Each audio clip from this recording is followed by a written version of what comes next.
Iniciando aqui a gravação. Já estou iniciando a gravação, que o nosso encontro fica gravado aqui, até para o pessoal que não conseguiu estar de forma síncrona aqui com a gente consegue assistir posteriormente. Antes de começar, também queria agradecer imensamente a Dulcineia e a Camila, que são nossas mentoras, desculpa, estão lá na plataforma, então disponíveis para que vocês contatem elas, tirem dúvida para desenvolver o negócio de vocês. Então, convido vocês a acessar a nossa rede de mentores, que está lá em recursos, né? Rede de recursos, dentro da plataforma e se conectar com a nossa vasta rede de mentores, que ela não é só a nível nacional, mas também a nível internacional. Então, lá vocês vão ter acesso a mentores de vários lugares do mundo, né? Só do Brasil a gente tem acesso a mais de 100 mentores lá dentro da plataforma, tá? E, mais uma vez, agradecer imenso aí a Camila e a Dulcinea que se voluntariaram a dar essa grande masterclass aí pra gente, tá bem? Passo a palavra a elas agora. Então, boa noite, pessoal. Tudo bem com vocês? É um prazer estar aqui hoje. Obrigada, Ana Júlia, pela oportunidade, dividindo aí a bancada com a Dulcineia, minha parceira. Então, hoje eu vou começar um pouquinho com... Começar não, né? Vou ocupar um pouquinho do tempo e depois a gente passa para a Dulcineia fazer um segundo momento.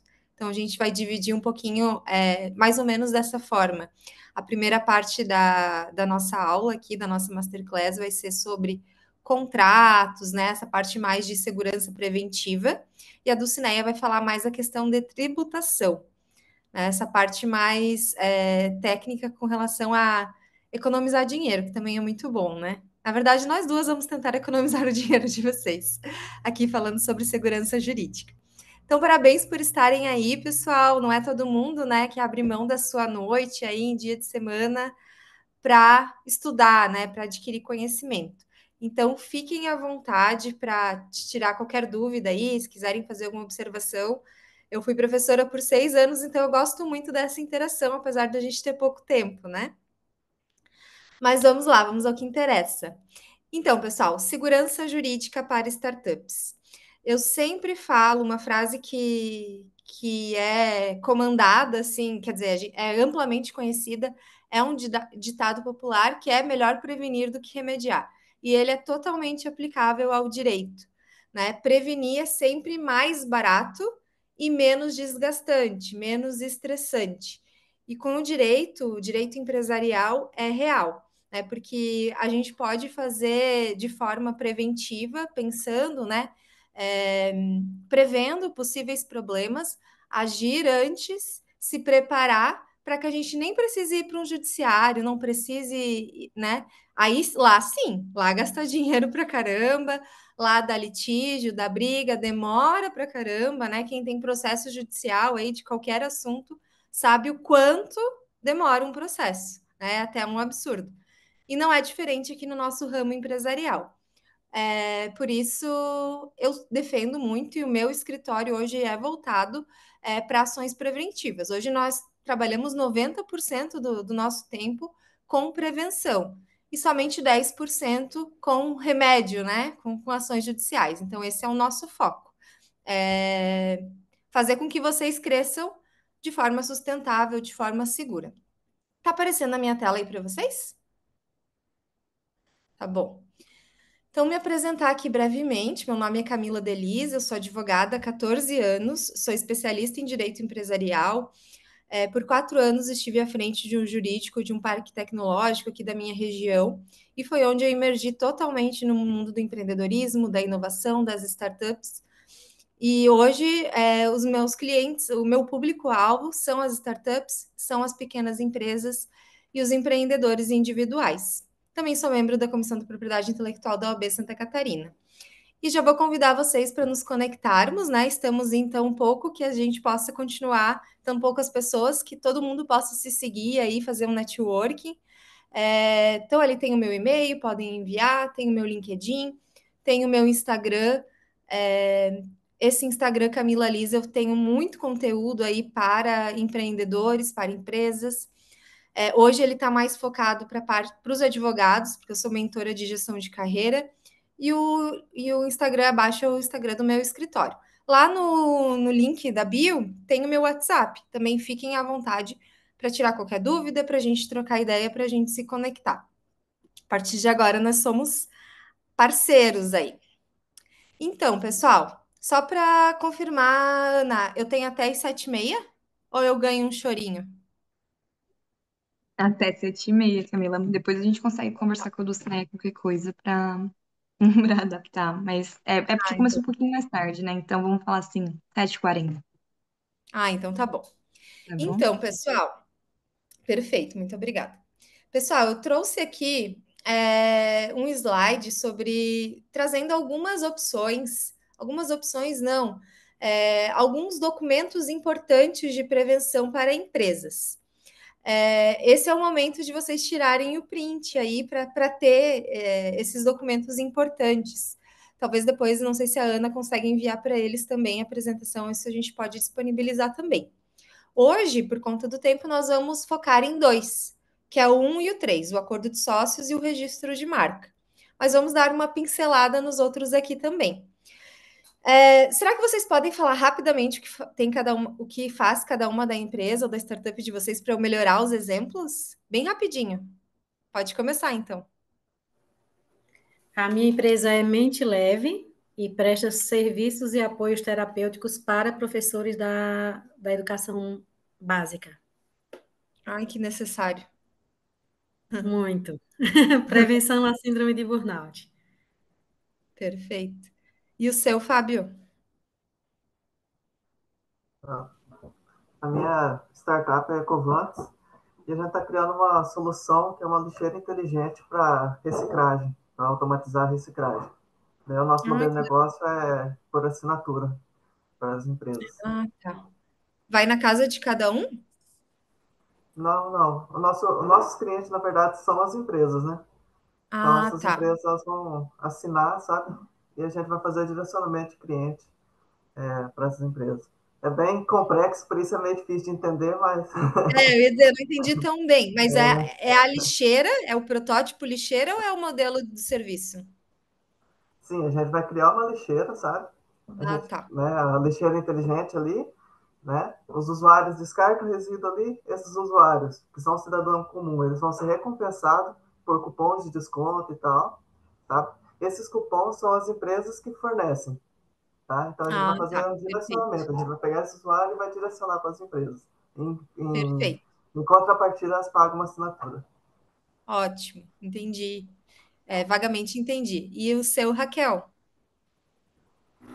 Então, a minha está numa fase de ideação, mas é para trabalhar com fornecimento de serviços de auxiliação aos pequenos e médios produtores de qualquer tipo de cultura para a adoção do controle biológico. Também na parte do ESG, né? Isso. Sustentabilidade. Perfeito. É só vocês três que estão aí, né? Isabel, Ah, e também. você, Isabel? Camila, Qual que é temos a mais, É, mais a alguns. minha é Academia de Saúde Mental. Então, nós lançamos produtos, né, que da saúde mental. Atualmente, nós estamos com o Doutor Acolhe, que é um aplicativo, né, para mulheres de 45 a 60 anos, onde tem acessibilidade a tratamento psicológico, neuropsicológico, mas ela faz parte da academia. Então, nós lançamos produtos. A academia é para cuidar da saúde mental, mas com classes específicas. Então, nós vamos lançar para os médicos e assim vai, né? Para as mães de atípicos, que eu já trabalho, com grupos de atípicos também, que a gente já trabalha. Perfeito. E você fala de onde? De Marília, São De Paulo. Marília? Marília, São Paulo. Sim. Perfeito, muito obrigada. Agora, com os Hum. exemplos de vocês, eu consigo ser mais assertiva aqui nos meus exemplos. Então, pessoal, contrato de prestação de serviços, por exemplo, todos vocês vão necessitar, tá? Pelo que eu verifiquei aqui.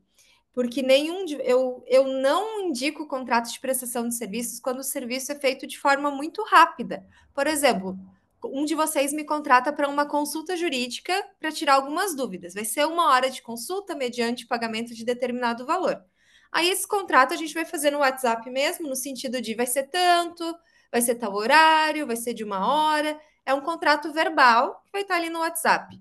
Todos os outros serviços que vocês me falaram, que são serviços ou por prazo indeterminado, né? Ou pelo período da prestação do serviço, por exemplo, da terapia, né? Que vai ser um ciclo de terapia, por exemplo. no caso da Isabel, nesse caso vai ser necessário fazer o contrato de prestação de serviços, sendo o cliente B2B, sendo o cliente B2C, tá? Nós precisamos. O que é o contrato de prestação de serviço? Nele vai constar o que vocês vão oferecer como empresa, de que forma, por quê? Para que não seja cobrada depois coisas que vocês não prometeram, né? Qual que é o pagamento? Quando vai ser feito? Qual que é o juro e a multa que o pessoal esquece de colocar em caso de atraso? O que acontece se esse cliente ficar inadimplente? Vai paralisar os serviços ou não? Como que esse contrato vai ser rescindido? Tem confidencialidade? Não tem? Então, é um contrato que vai reger a relação entre vocês e o cliente de vocês. Vocês como prestadores e eles como contratantes do serviço. Seja o serviço realizado de forma física, como da startup do Fábio, né? Que é algo mais. Eu vou lá, deixo a lixeira na empresa, seja de forma virtual, né? Como a das meninas da psicoterapia, que eu imagino que seja mais um aplicativo, né? Mais algo virtual. Qualquer uma das situações, contrato de prestação de serviço. Aí a gente passa para o acordo de confidencialidade. Esse documento, pessoal, é para garantirmos que a outra parte não venha copiar a nossa ideia. Hoje, no ordenamento jurídico brasileiro, nós temos as patentes, né? As patentes, elas dão o direito de explorar com exclusividade. Talvez a lixeira do Fábio pode ser objeto de patente, né? A gente não sei te dizer, mas pode ser que sim. Mas os métodos da Isabel, da Raquel, da Josenilda, provavelmente não, tá? Não vão ser objeto de patente, elas vão estar abertas para concorrência, né? Se alguém da concorrência quiser fazer algo igual, vai poder fazer. Mas, de qualquer forma, da forma como vocês fazem, com o know-how que vocês têm, do jeito que vocês estudaram, com a validação que vocês fizeram na parte de ideação, só vocês têm. Então, a partir do momento que vocês divulgam isso para determinadas pessoas, o que vocês vão divulgar não é como o negócio funciona, é como vocês divulgaram para mim. Eu estou falando de informações confidenciais, segredo de negócio, dados, know-how. Deve ter a marca, né, Isabel? A Academia da Saúde Mental provavelmente deve ter o registro da marca. Isso. Perfeito. Depois a gente vai falar um pouquinho sobre ela. Então, com relação a isso, por exemplo, gente, vocês estão na mesa com um investidor que quer investir na empresa de vocês, mas ele quer ter informações além dessas que vocês me falaram. E vocês vão trazer números, vocês vão trazer informações de uma pesquisa de um tempo inteiro de dedicação aí. Ou no caso do Fábio, ele vai trazer ali como é que vai funcionar a lixeira dele, que é algo totalmente diferente do que a gente conhece. Para que esses dados não fiquem assim, dados de mão beijada, vocês vão apresentar antes um acordo de confidencialidade. Nesse acordo, essa pessoa Posso fazer uma pergunta e te interromper? Desculpa.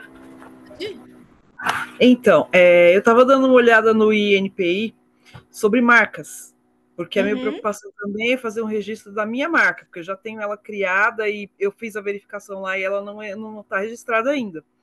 Isso também pode ser levado como confidencialidade, porque eu sei que tem os nichos. Quando você escolhe uma marca, você tem que escolher lá o que aquela marca vai abranger de serviços. Tem uns códigos todos, né? Isso. Não. É outra coisa. Aqui a confidencialidade é tudo aquilo que não pode ser registrado nem como patente, nem como marca. Tá? Aqui são segredos do negócio mesmo. É o pulo do gato. É o pulo do gato. Entendi. Porque, às vezes, por exemplo, o Fábio, né? O Fábio é um exemplo mais fácil. O Fábio vai ter que terceirizar essa confecção dessa lixeira, porque ele não tem indústria de lixeira.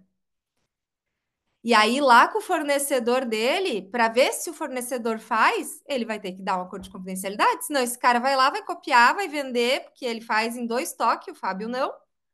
Ele vai lá, vai copiar e vai vender para vai vender com o nome dele, com a marca dele, com a ideia do Fábio. Se o Fábio não tomar esse cuidado de fazer um acordo de confidencialidade com uma cláusula de não concorrência, o fornecedor dele vai fazer, assim como o investidor. O investidor é difícil, tá? Acontecer com relação ao investidor. tá? Mas às vezes um sócio que tá, alguém que você está buscando um sócio, né? Não vai entrar com investimento dinheiro, mas um sócio que vai entrar com smart money, né? Ou com trabalho. E aí você precisa apresentar o negócio para ele, precisa apresentar os dados para ver se ele quer entrar, para ver se ele, né? Acordo de confidencialidade. É o pulo do gato que tu não pode entregar de bandeja. Certo? Vamos passar para o próximo. Contrato com fornecedores, esse exemplo também que eu falei para o Fábio. Como é que vai ser esse fornecimento? Quantas lixeiras?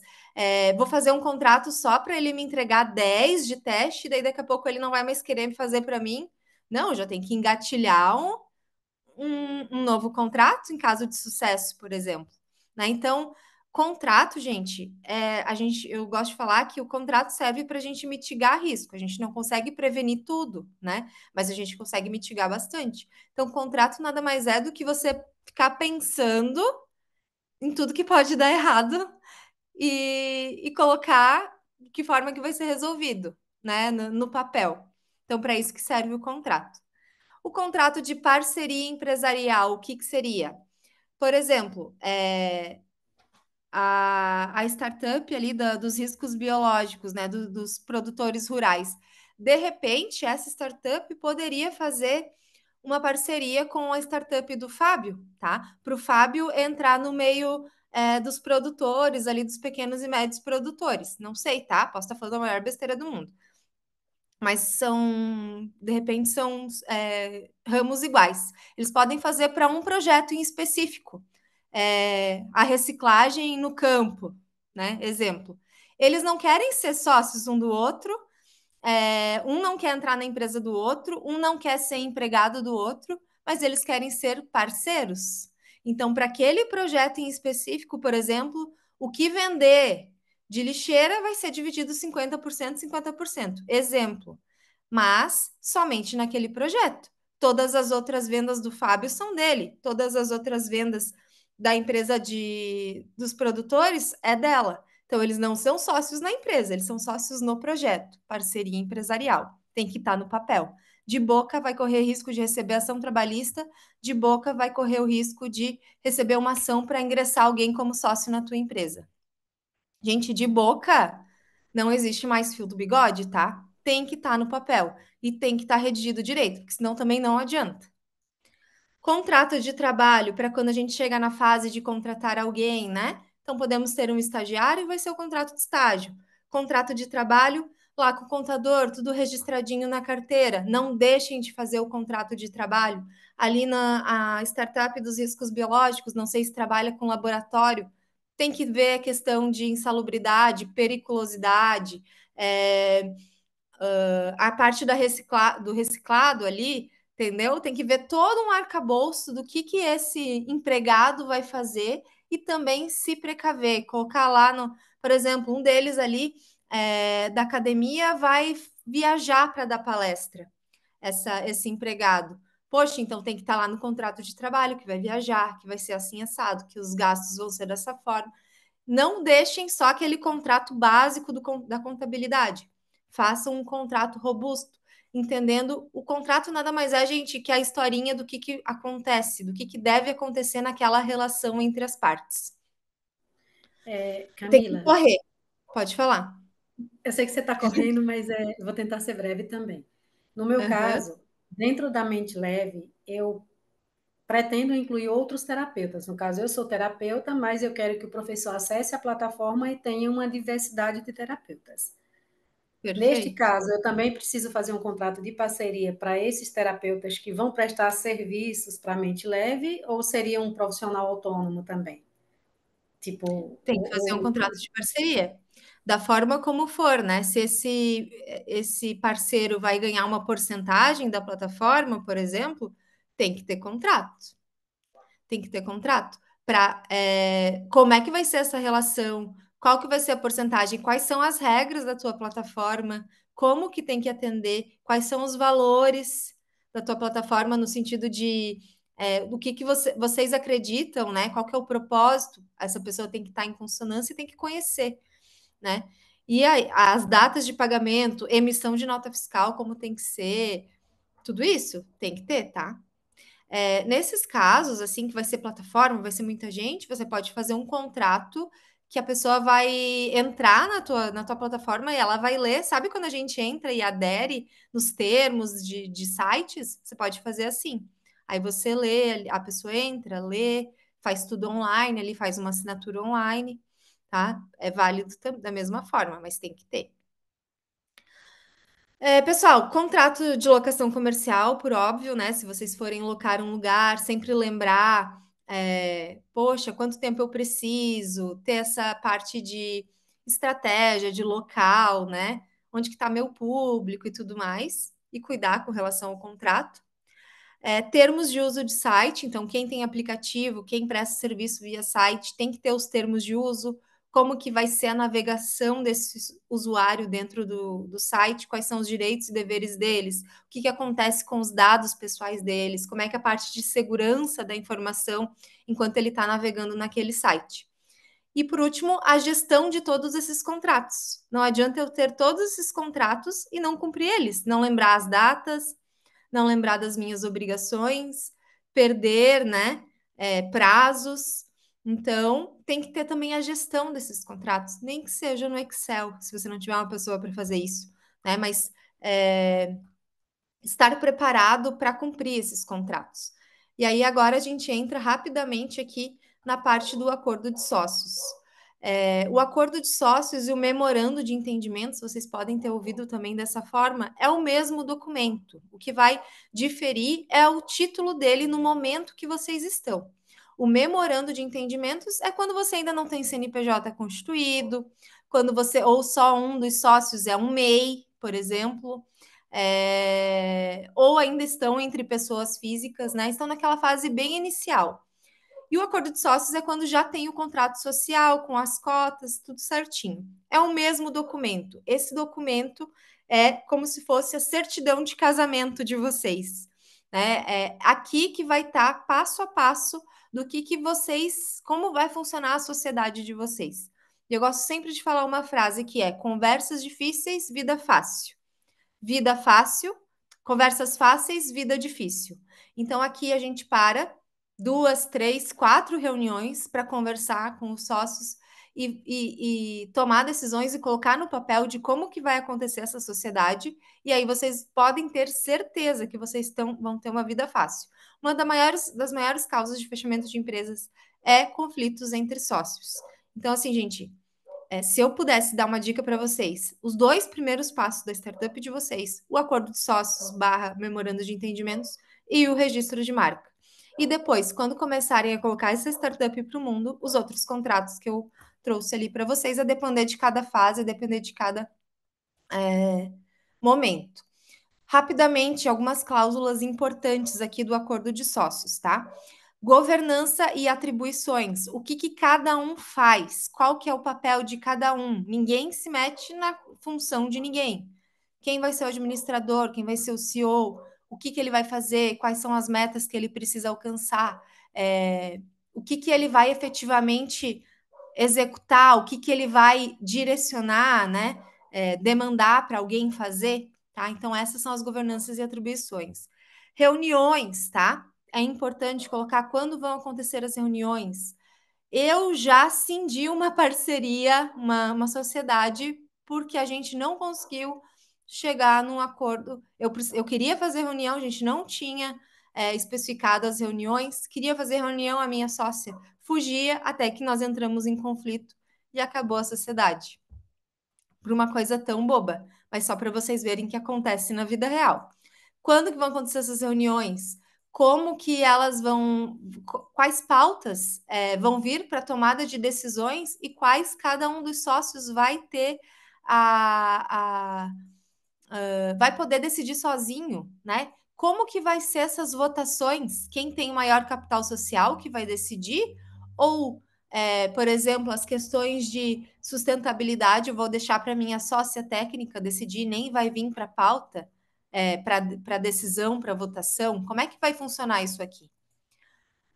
Prolabore, sócio que trabalha recebe salário, sócio que não trabalha, que só investe, não tem salário, tá? Divisão de lucros. Normalmente, nos acordos de sócios de startups, 6 meses, 1 ano para começar a divisão de lucros, todo o dinheiro reinvestido, mas cada um decide da forma como tem que fazer. O importante é estar no papel, tá? De que forma que isso vai acontecer. Para quando não entrar o primeiro contrato que dá lucro, todo mundo pegar a sua parte e a startup ficar zerada. Aí eu não tenho dinheiro para fazer o marketing do mês que vem. Né? Então, aqui a gente também já coloca, divisão de lucros, ela não precisa ser como está no capital social, ela pode ser desproporcional, tá? Desde que esteja lá no contrato social de vocês. Então, o sócio, de repente, que está trabalhando ou que está vendendo mais, ele pode ser comissionado de uma forma melhor lá na divisão de lucros. Mas tem que estar aqui no acordo de sócios e também no contrato social, que é a certidão de nascimento da empresa. A saída de sócios, se meu sócio quiser sair, como é que eu vou pagar ele? Qual que é o prazo que eu vou pagar ele das cotas dele? Ou ele precisa ficar pelo menos 1 ano? Senão ele vai pagar uma multa se ele quiser sair. E se ele sair, ele pode concorrer? Pode abrir um negócio exatamente igual ao meu? Ou ele não pode concorrer por 5 anos, por exemplo? Isso aqui tem que estar lá no contrato social. E aí, no acordo de sócios. E aí, pessoal, o céu é o limite, tá? Cada um vai saber onde cala aperta e qual que é o dia a dia da empresa de vocês. E eu sempre sugiro que façam com um profissional que vai conseguir mediar e vai ser um terceiro, né? Falando o que tem que fazer, até para ninguém puxar brasa para o seu assado. Então, assim, ó, documento importantíssimo. Salva a vida de muitas startups, salva amizade e sociedade entre muita gente, tá? E aí, rapidamente, a gente vai aqui para a parte da marca, do registro da marca, que vocês tiveram bastante dúvida. Vamos criar uma marca forte. Então, gente, a marca é mais do que isso aqui que a gente está vendo, né? É o que ela passa, o sentimento que ela me gera, as emoções que ela me geram. E aí eu trago para vocês aqui algumas diferenciações. Talvez vocês não tenham ainda o CNPJ constituído, talvez vocês ainda não tenham a razão social e o nome fantasia que vai lá no contrato social, mas provavelmente vocês já têm a marca, né? Que é aquele símbolo, aquele nome, aquela identidade visual que caracteriza o nosso produto e o nosso serviço. Qual que é a diferença, pessoal? Aqui, a marca ela pode ser registrada tanto em nome de pessoa física quanto jurídica. Então, não preciso ainda ter empresa constituída para registrar a minha marca. Inclusive, eu posso registrar em nome de mais de uma pessoa física. Então, se eu tenho um sócio, essa marca pode ser de vocês dois. E aí, quando vocês constituírem a PJ, vocês podem transferir essa marca pessoa física para a marca pessoa jurídica. A marca, ela tem abrangência nacional. O registro dela é feito em todo o território brasileiro, dentro do ramo de atuação, como a Raquel falou. Foi a Raquel, né? Acredito que foi a Raquel. Dentro do meu ramo de atuação, só eu vou poder usar a marca igual ou semelhante à minha. Atenção no semelhante. Às vezes a gente entra lá no INPI e faz a pesquisa e acha que porque não tem uma marca igual à minha, a minha marca está 100% viável para registro. Não é bem assim.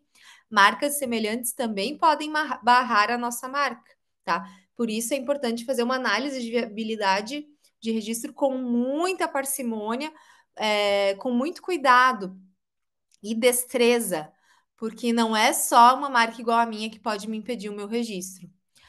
E a diferença, a razão social, é lá quando a minha empresa nasce, quando eu faço lá, o contador faz o meu contrato social, que é a certidão de nascimento da minha empresa, lá vai estar um nome, por exemplo, o meu, né? Aqui é como a OAB exige que eu faça, não fui eu que escolhi. Tem que ser assim, a exigência da OAB, cada ramo vai ser de um jeito. Muitas vezes ele pode repercutir parte da tua marca, o meu tem parte da minha marca, mas não é exatamente igual. E o nome fantasia é opcional, tá? Lá quando eu estou fazendo o registro da empresa, o contador está fazendo, pode ser o nome da tua marca, normalmente é, mas isso aqui, a junta comercial do seu estado, ela não vai fazer uma análise prévia, como é o registro da marca super rigoroso. Então, isso aqui vai passar, tá? Nome fantasia pode ter 55 iguais ali dentro do teu estado, não vai ter um crivo. A razão social, não. Mas a razão social, se vier uma Camila Liz sem o D, vai passar também, tá? O que vai realmente diferenciar e trazer exclusividade para o teu negócio é a tua marca. Camila, E a questão da propriedade intelectual? A propriedade intelectual é um ramo que abrange marcas, patentes, desenho industrial, direitos autorais, poesias, músicas. Então, a propriedade intelectual é o ramo, é o geral, e ele se divide em tudo isso. A marca, por exemplo, é uma propriedade intelectual. Ela é um ativo da tua empresa.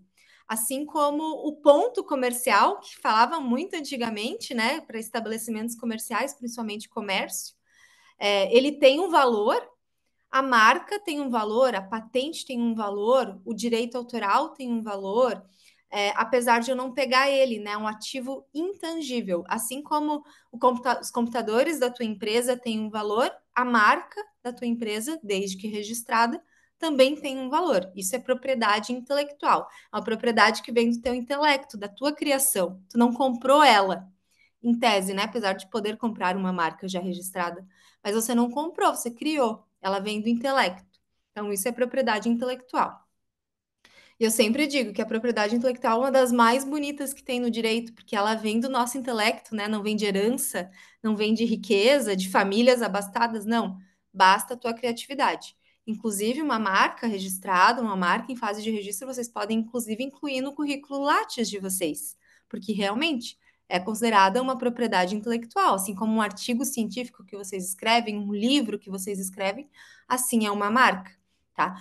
E a marca hoje ela não tem obrigatoriedade, não existe como se fosse um alvará, né? O INPI não vai te cobrar, ô Raquel, tua marca ainda não está registrada, né? Tá, vai pagar a multa. Não existe isso, não existe essa obrigatoriedade, como um alvará de município, por exemplo.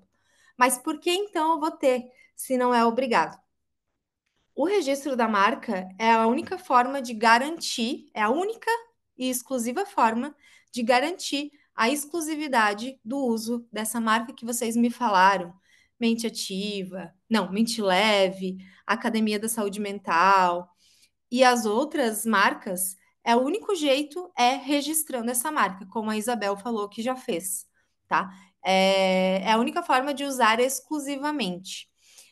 E aí a gente vem com essa parte de explorar a marca sem surpresas. O que significa isso? Se, por exemplo, a Raquel não registrar a mente leve dela, pode ser que uma outra startup no ramo, ou até mesmo uma psicóloga, ou ramos análogos, tá? Porque isso pode acontecer também, tenha a mesma ideia que ela e registre antes. E aí, nesse caso, a regra do INPI é quem primeiro registra, primeiro tem o direito, tá? O direito de precedência, existem algumas exceções, mas a regra geral é essa. Então, o que ele pode fazer nesse momento que eu tenha a expectativa do direito ou a marca registrada já? Eu posso notificar a Raquel para que deixe de utilizar a marca, num prazo de, por exemplo, 15 dias. Nós fizemos isso na semana passada com uma cliente minha. Já falo, Josenilda. Com uma cliente minha que tinha marca registrada, uma padaria de fermentação natural. Ela foi até o litoral por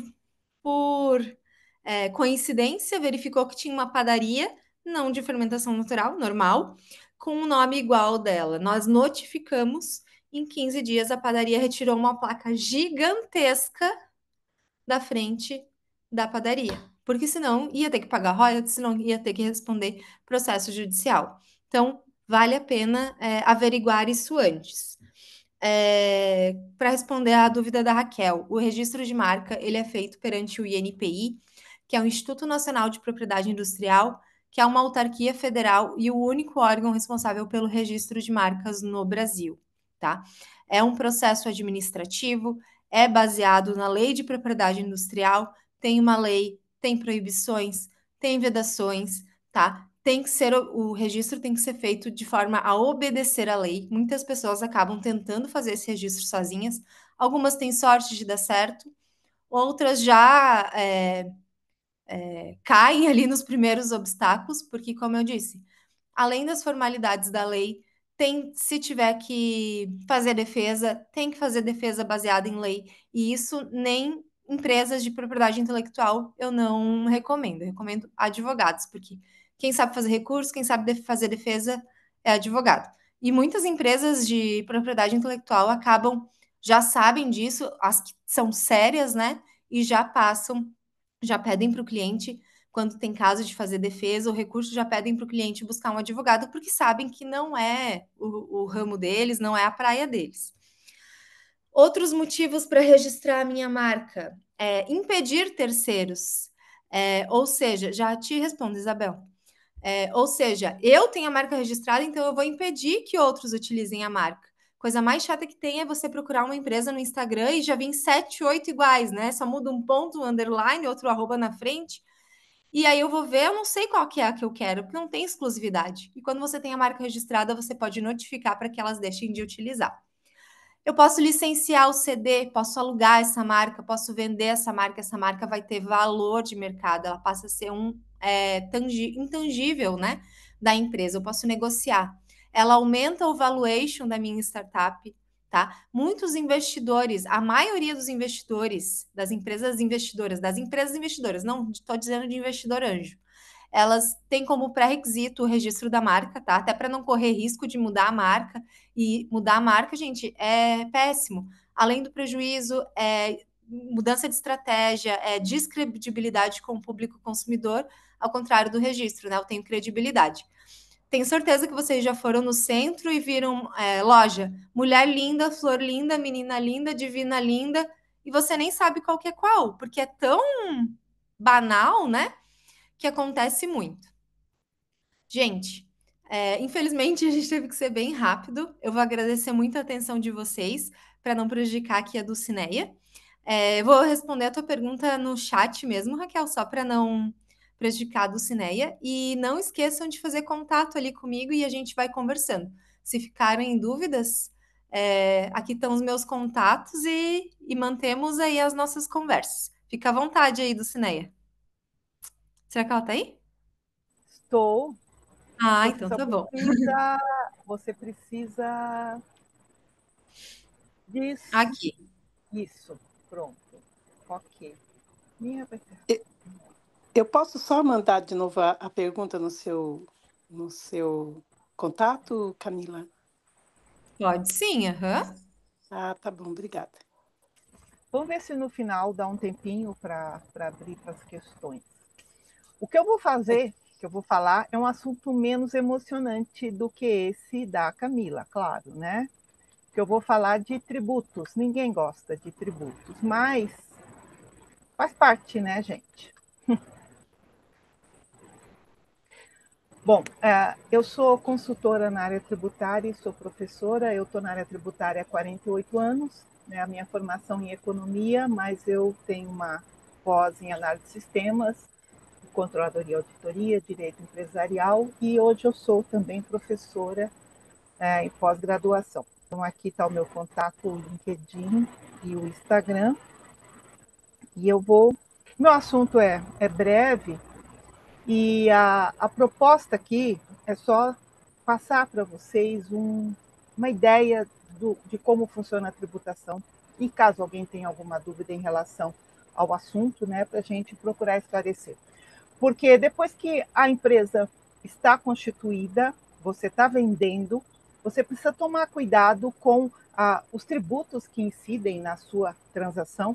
Toda atividade tem algum tributo de alguma forma, a não ser que exista algum benefício fiscal.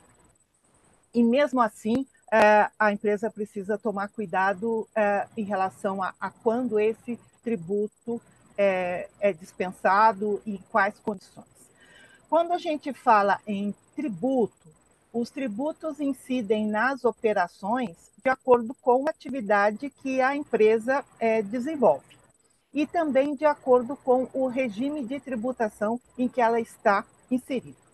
Nós temos, basicamente, de forma resumida, 3 regimes de tributação: o lucro real, o lucro presumido e o simples nacional. Nós temos também o lucro arbitrado, mas aí já é uma penalidade por parte do fisco nas atividades de alguma empresa. Quando a gente fala em lucro real, tudo começou com o lucro real. Quando você abre uma empresa se em tese você não fizer uma opção por um outro regime, você cai no lucro real.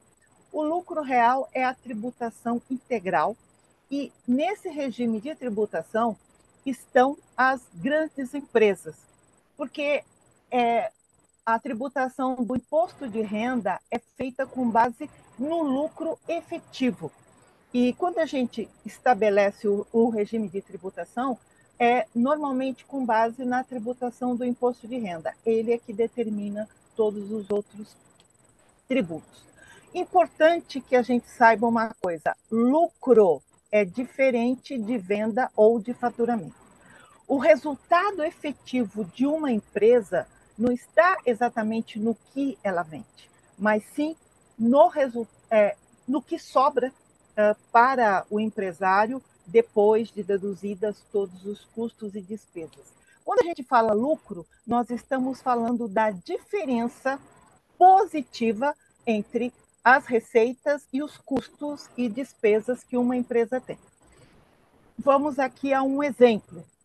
Eu tenho uma empresa que vende 100 mil, tem custos e despesas de 95 mil, qual é o lucro dela? 5 mil. E é justamente sobre esses 5 mil que será recolhido o imposto de renda e a contribuição social sobre lucro. Aí eu tenho uma segunda empresa. Ela fatura 800 mil, mas ela tem de custos e despesas 900 mil. Ela não teve lucro, ela teve prejuízo de 100 mil. Essa empresa não vai pagar imposto de renda se ela estiver no lucro real, porque ela não teve lucro, ela teve prejuízo. Mas o faturamento dela foi 8 vezes o da empresa que está no exemplo 1.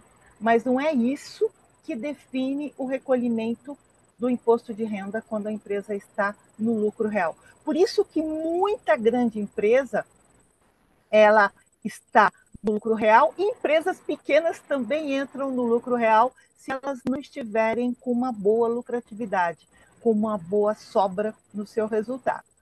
Prejuízo, como a gente tem aqui, é a diferença negativa, né, entre as receitas e as despesas. Então, quando a gente tem uma empresa, não basta só eu ver o quanto eu estou vendendo. Eu preciso ver o que sobra lá no final do balancete, depois que eu tiro todas as minhas despesas, todos os meus custos. E isso, é claro, quem faz esses cálculos, essas contas, normalmente é o advogado. O advogado não, o advogado é a Camila, é o contador, confundi tudo. E é importante que a gente tenha essa sensibilidade de avaliar o estado em que está a minha empresa, porque não é só o que eu estou vendendo, eu tenho que ver o que está sobrando lá no final. Né? Lucro presumido, a tributação do imposto de renda é baseada em um lucro, mas não o resultado dessa conta que eu demonstrei lá no lucro real. A legislação, ela apresenta um percentual e é sobre esse percentual que é calculado o imposto de renda. Só que não é qualquer empresa que pode ser enquadrada no lucro presumido. A receita bruta anual tem que ser de até 78 milhões. Então, vai dar 6 milhões e 500 mil, se eu não me engano, por mês. Deixa eu só fazer uma continha rápida aqui. 6 milhões e 500 mil por mês. Se a empresa tiver uma receita superior a essa, ela obrigatoriamente tem que ser do lucro real.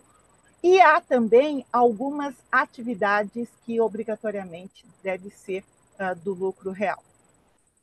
E quando a gente fala no lucro presumido, por exemplo, se eu sou uma atividade de comércio, de indústria, seja o que for, a alíquota definida para o lucro é 8 mil. Então, eu faturei 100 mil reais, a minha base do imposto de renda vai ser 8 mil reais. Eu sou o prestador de serviço. A alíquota que eles consideram como o meu lucro é 32%. Serviços hospitalares, serviço de transporte, a alíquota é 8%. É isso que o fisco estipula como o percentual que aquela empresa tem de lucro. Se a empresa teve isso de lucro ou não, não interessa.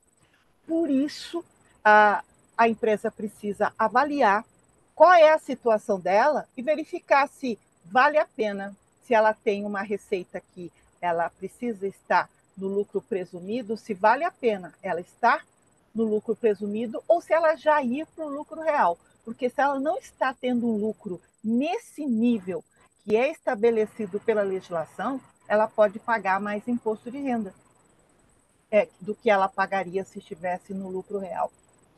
E o regime de tributação mais popular no Brasil é Simples Nacional. Todo mundo quer ser do Simples por uma simplificação em termos de obrigações acessórias, que são declarações que são apresentadas, em termos de uma redução da carga tributária, mas não é qualquer empresa que pode ser do Simples também. Existem algumas regras, e essas regras constam na Lei Complementar número 123 de 2006. Dentro dos Simples Nacionais, nós temos diferentes tipos de empresa de acordo com o faturamento. Nós temos o microempreendedor individual, que ele é o MEI. O MEI tem que ter receita bruta anual de até 81 mil nas atividades normais, ou até 251.600 no caso de MEI transportador. Então, você tem lá um caminhoneiro, ele entra no MEI, ele pode ter até essa receita anual, porque ele tem a manutenção do caminhão, essas coisas todas. Normalmente, o microempreendedor individual é uma pessoa só, pode ter apenas um funcionário. Extrapolei essa receita. Aí eu viro microempresa, ainda estou dentro do Simples Nacional. No caso do microempreendedor, ele faz um recolhimento, uma taxa fixa por mês, e nesse recolhimento tem lá uma parcela para o ISS, para o ICMS, para a contribuição previdenciária, e ele só pode se aposentar com salário mínimo, né? Depois, por idade também. Já no caso da microempresa, já é uma empresa comum. Pode ter mais de um empregado, e a microempresa são as empresas que têm uma receita bruta no ano calendário, que é de janeiro até dezembro, de até R$360 mil. E a partir daí ela vira empresa de pequeno porte. Está no Simples, não muda nada. A empresa de pequeno porte, ela tem receita superior a 360 mil e inferior a 4.800.000. Aqui tem que tomar um cuidado, porque nós temos um sublimite, que é 3.600.000. O que significa isso? A empresa ultrapassou 3.600.000, ela recolhe o ISS, se ela é prestadora de serviço, ou o ICMS, se ela tem operações com mercadorias, fora do Simples. E aí ela fica sujeita à tributação normal. Então, esse é o cenário que nós temos hoje. E qual que é a vantagem de ser do Simples? Eu tenho o recolhimento num documento único da Imposto de Renda, IPI, Contribuição Social sobre Lucro, COFINS, PIS, contribuição patronal, que é aqui que a coisa pega, né? A folha de pagamento, quem não está no Simples é 20% da folha de pagamento, tem que recolher, aqui não. E ICMS e ISS. Como que funciona a tributação no Simples Nacional? De acordo com a faixa de faturamento que a empresa tem, existe uma alíquota que é aplicada sobre o faturamento. Aqui também não interessa se ela está tendo lucro, se ela está tendo prejuízo, isso é uma tributação fixa. E de acordo com a tributação que eu tenho, vai depender o documento fiscal que eu vou emitir. Se a empresa ela pratica operações com mercadoria, ela vai ter documentos definidos para operação com mercadoria, que é a nota fiscal de venda, se ela é um comércio, nota fiscal consumidor, se ela é prestadora de serviço, ela vai emitir a nota fiscal eletrônica de serviços. O MEI, por exemplo, já é obrigado a emitir a nota fiscal de serviço no padrão nacional, já desde 2023, se eu não me engano, né? Acho que é setembro de 2023. E agora, com a implantação da reforma tributária, todo mundo tem que emitir nota fiscal eletrônica, um documento fiscal eletrônico de acordo com a sua atividade.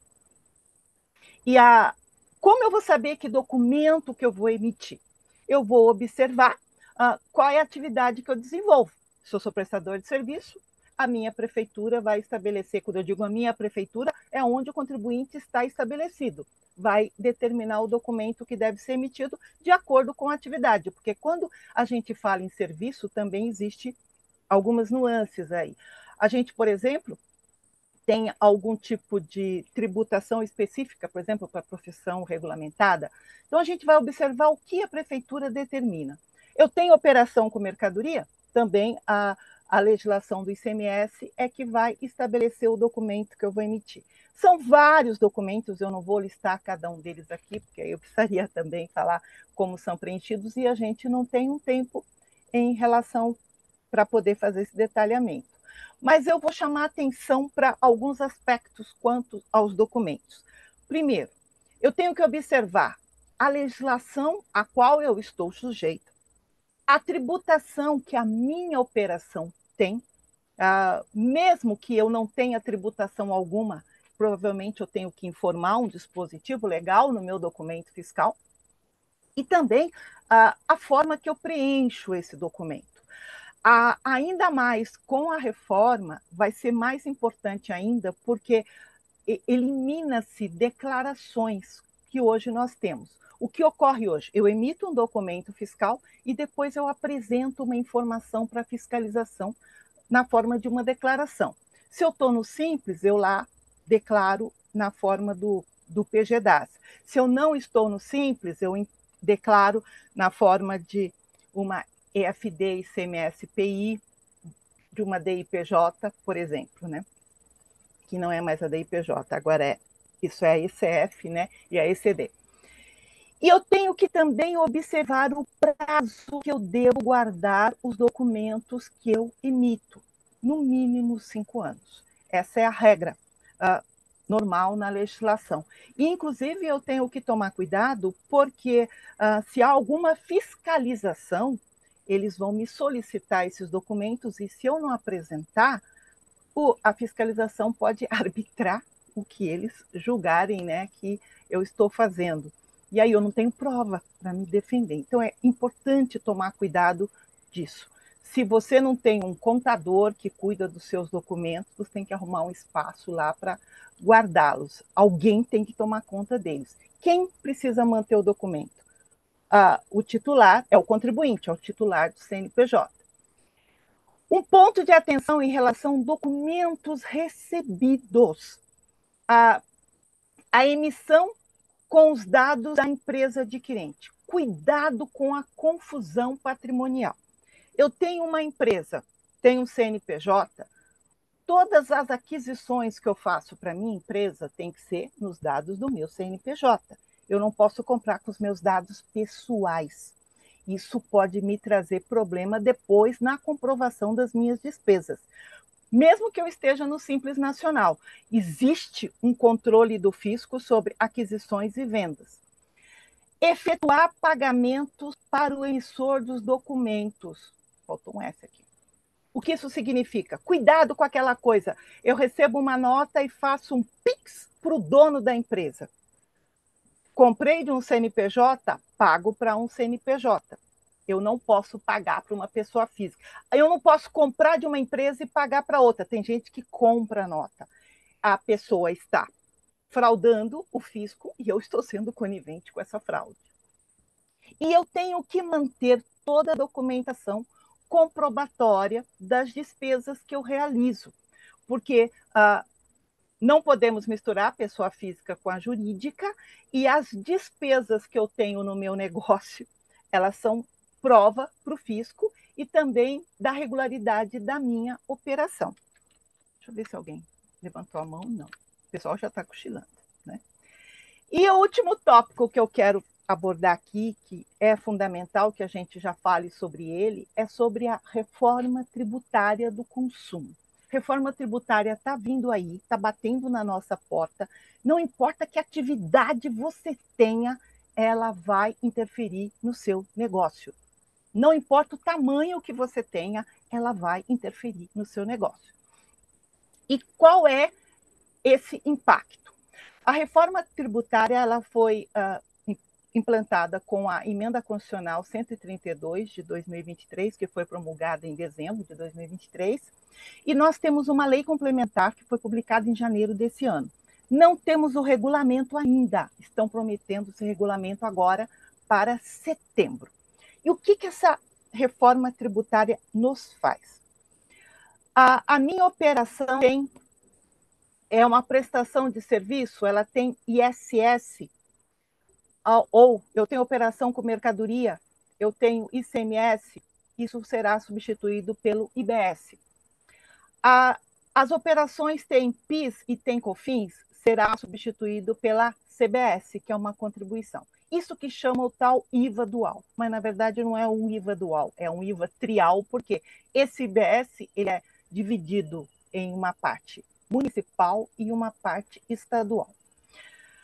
Até agora, se eu sou prestadora de serviço, eu não me preocupo com ICMS. Se porventura eu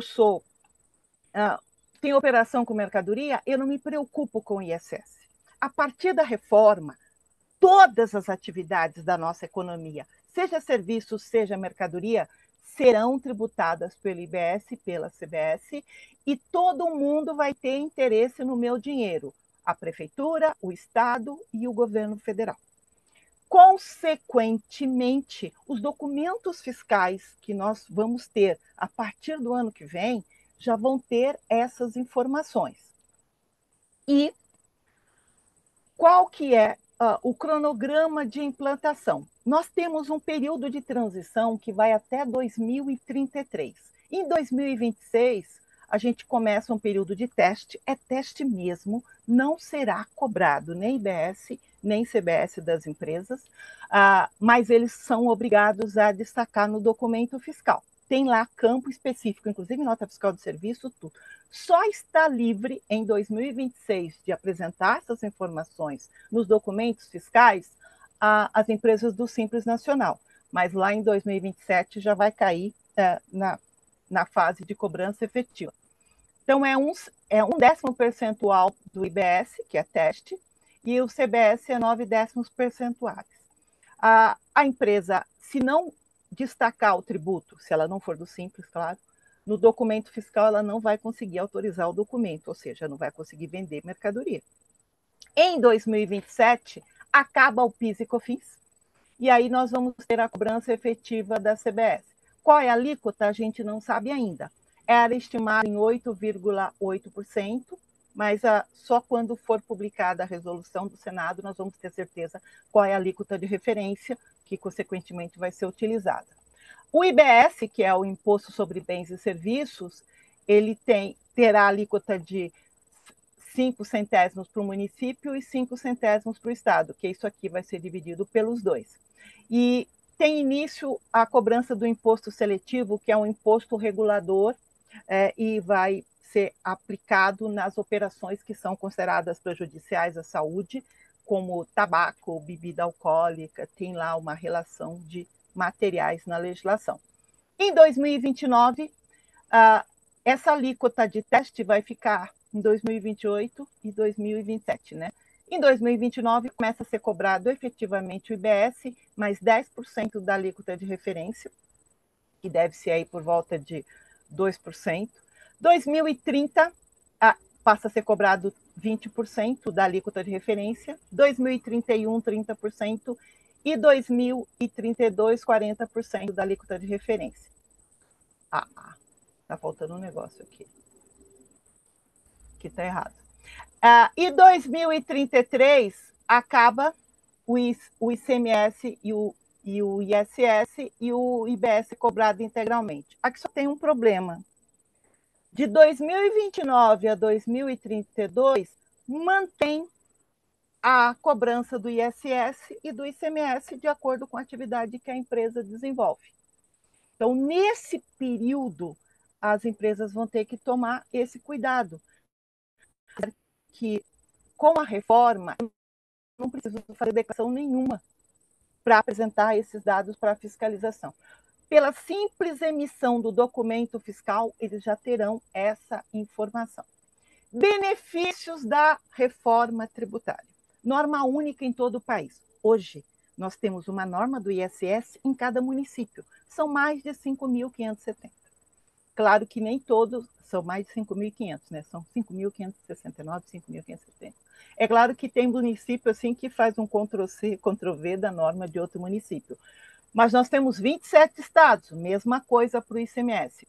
Nós passaremos a ter uma norma única para todo o país. Não cumulatividade ampla, que é uma coisa que quem é prestador de serviço não conhece. Eu posso aproveitar o crédito dos tributos dos meus fornecedores para abater do tributo que eu tenho que pagar nas minhas operações. Vamos ter simplificação das obrigações acessórias. Não vou precisar apresentar uma declaração de IBS e CBS, como a gente faz hoje para ISS ou para imposto de renda, para PIS e COFINS, dependendo do porte da minha empresa. E a emissão dos documentos, ela já vai ser a base para a apuração, para a tal da apuração assistida que está sendo desenvolvida. Então, esses são os benefícios, mas nós temos desafios. Formatação de preços. As pessoas ainda estão meio confusas. A alíquota estimada, quando foi remetido para o Congresso a norma para aprovação da lei complementar, estava estimado em 26,5%. Vou pagar 26,5% de imposto. Só que nós temos uma outra forma de tributação. Hoje, eu falo que uma mercadoria custa R$1.000, não custa R$1.000 nada. Lá dentro tem ICMS, PIS, COFINS. Hoje, não. Com a reforma, eu vou ter o preço da minha mercadoria e o IBS e a CBS vão ser calculados por fora.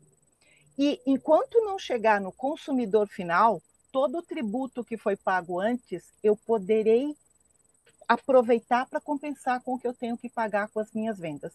E as pessoas não estão muito preparadas ou acostumadas com esse formato. Então, será necessário uma mudança na cultura empresarial e na cultura dos negócios. E, inclusive, para as empresas que são do Simples Nacional, 2026 não tenho nada para fazer? Tenho sim. Eu preciso avaliar se eu vou continuar no Simples, no recolhimento do IBS e da CBS, porque foi aberta a possibilidade das empresas do Simples fazerem um recolhimento pela forma regular e, consequentemente, passam o crédito integral, que, na verdade, vai ser um acréscimo no seu preço, mas ela pode aproveitar os créditos das suas aquisições. E isso deve ser avaliado no decorrer de 2026, porque a opção deve ser feita até setembro de 2026. E eu vou precisar adequar os procedimentos durante o período de transição. De 2029 até 2032 vai ficar um pouco complicado, porque a gente vai ter as duas formas de tributação na nossa operação. Quis assustar vocês? Não. Eu quis trazer justamente um cenário que está se desenhando e seja qual atividade a minha empresa tenha, eu já preciso começar a pensar, porque o meu fornecedor vai me trazer esses novos tributos lá a partir de 2027 e eu vou ter que pensar meu preço, reorganizar a minha atividade para considerar essa nova carga tributária nas negociações que eu passar a fazer. Porque o IBS e a CBS, como são na forma de IVA, na verdade é um tributo que é pago pelo fornecedor. Então, eu vou ter o meu preço mais o IBS e a CBS. Isso vai ser destacado de forma separada do meu preço. Diferente da forma com que a gente está acostumada hoje. Eu passo um preço já com tudo lá dentro.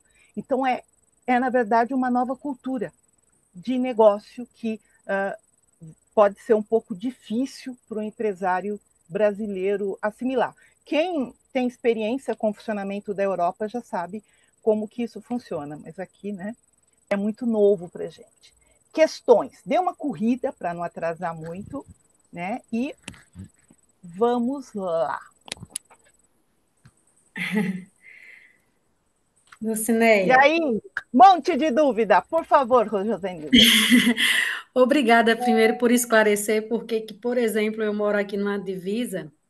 Na verdade, eu tô me adaptando a ser uma anônima não ambulante. Então, uma hora eu estou aqui, outra hora eu estou na Bahia. E a gente percebe que há empresas que são da Bahia têm uma precificação, as que são de Pernambuco, na divisa, são outras precificações. Você me esclareceu isso, é por conta do ICS que era diferente por municípios. Obrigada por isso. Ó, que bom! E a minha dúvida é, por enquanto, eu estou atendendo como terapeuta, não tenho CNPJ, não tenho nada, só o meu CPF. Só se emite nota fiscal para quem tem CNPJ, não é isso? Ou a pessoa física com CPF tem que emitir nota fiscal também? E se tem, a partir de quanto, como proceder? O que ocorre depende do município em que você se inscreveu, porque para que você possa emitir uma nota fiscal de serviço, você vai precisar se inscrever numa prefeitura. Primeira coisa, né? Se você está em outro município, eu posso não conseguir te explicar adequadamente como o teu município funciona, mas vou falar, eu estou em São Paulo, a Prefeitura de São Paulo permite que eu, pessoa física, me inscreva, só que, inclusive, aqui eu sou isenta de ISS. Para quem contrata uma pessoa física que emite nota, é a mesma coisa que ela estivesse emitindo um recibo. Agora, se você tiver um CNPJ, você obrigatoriamente você vai precisar, se você presta serviço para uma pessoa jurídica, obrigatoriamente você teria que emitir, inclusive é o documento nacional, que é lá que foi determinado pela Receita Federal, lá pelo Comitê Gestor da Nota Fiscal. E você consegue emitir no celular, é um aplicativo que está no celular, é super legal. Certo? Respondi a tua questão? Certo, obrigada. Depois eu quero saber o nome desse aplicativo.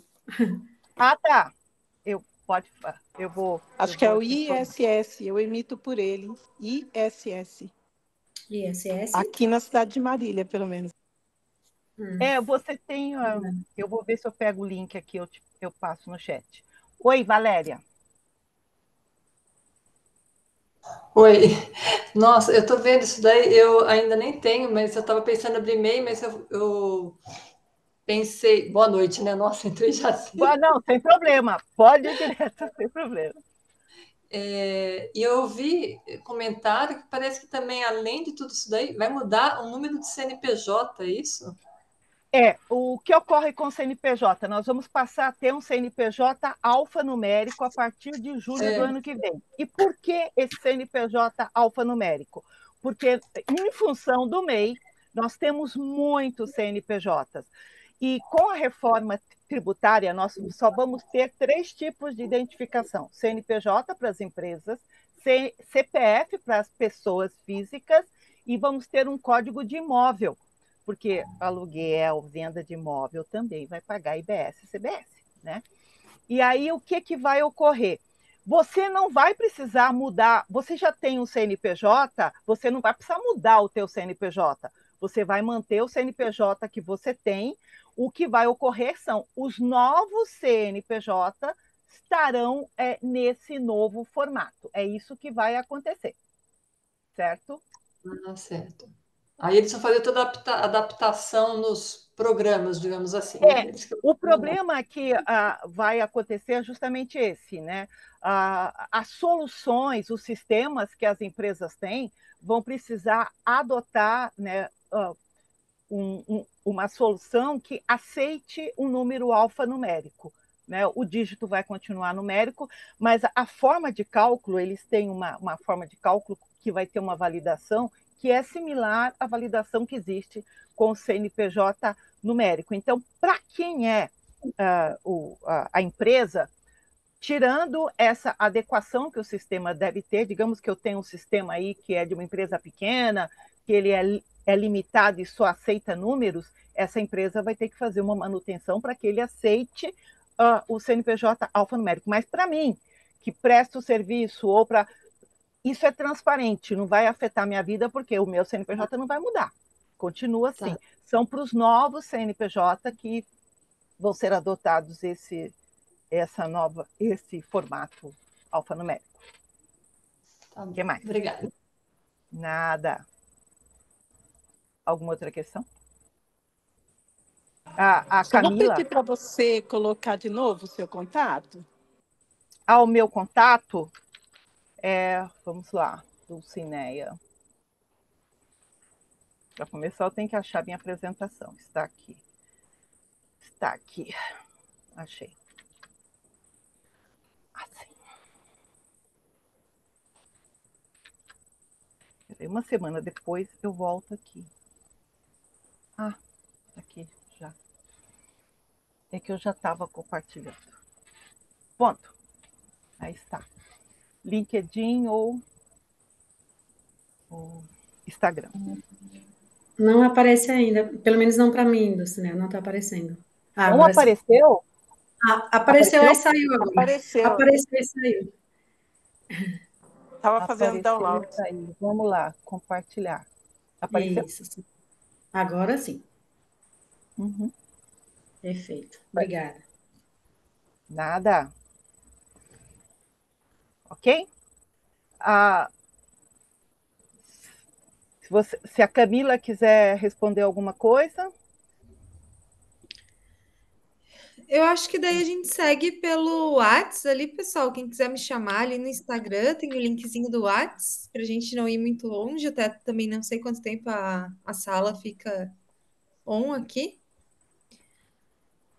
Mas pode falar. Não, eu só estava vendo o aplicativo da nota fiscal de serviço. Ah, sim. Eu coloquei ali, Alguém que é o colocou Eu Sig estou aqui, eu já enrolando vocês aí enquanto eu procuro o aplicativo aqui. A Isabel colocou aqui, eu anotei já. Obrigada, viu, Ah, Dulcinea? ela já colocou aí? é o Ah, SigDoc. perfeito, então. Lá você Obrigada. consegue baixar e você consegue utilizar. Então, ok. Tá. Por mim. Então, eu falo com Então, vocês Então, no pessoal, WhatsApp. obrigada por tudo aí. Um Obrigada, abraço. Dulcineia, pela parceria. E tá. até a próxima, pessoal. Então, também agradeço a atenção de vocês. Até a próxima. Até, muito Tchau, tchau. obrigada. Boa noite. Boa Tchau, semana. boa noite.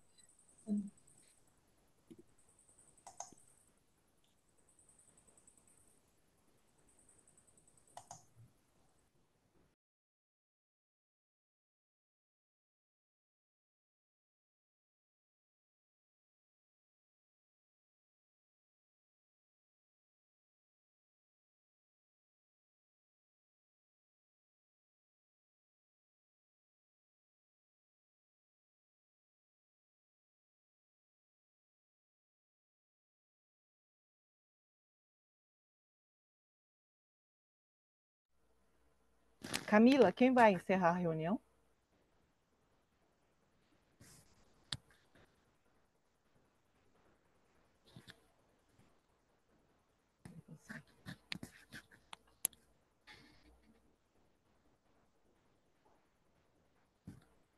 Eu estou como anfitrião.